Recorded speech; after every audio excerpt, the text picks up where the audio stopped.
The self-charging battery charger. One major disadvantage of some of these battery pulse chargers is the fact that it is thought that it is not possible to self-power the device nor to boost the running battery during the battery charging process. There is one variation of the pulse charger which does actually boost the driving motor as it runs, and one particular implementation of this is shown here. The rotor weighs about 5 pounds, 2 kg, and is very heavy for its size, because it is constructed from flooring laminate, and has a thickness of 1.875 inches, 48 mm, to match the width of the magnets.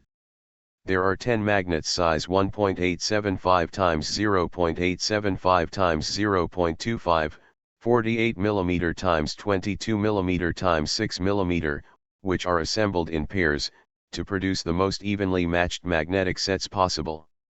That is, the strongest is put together with the weakest, the second most strong with the second weakest, and so on to produce the 5 sets, each half an inch, 12 mm, thick.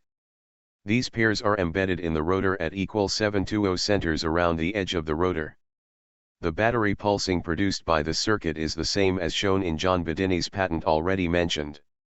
As the rotor turns, the trigger winding energizes the 2N3055 transistor, which then drives a strong pulse through the winding shown in red in the diagram above. The voltage spike which occurs when the drive current is suddenly cut off, is fed to the battery being charged. This happens 5 times during a single revolution of the rotor.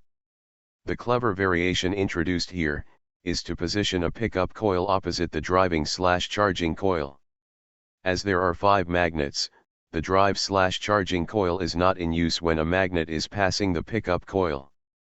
The driving circuit is not actually active at this instant, so the micro switch is used to disconnect the circuit completely from the driving battery and connect the pickup coil to the driving battery.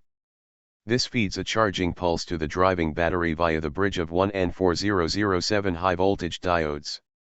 This is only done once per revolution, and the physical position of the micro switch is adjusted to get the timing exactly right.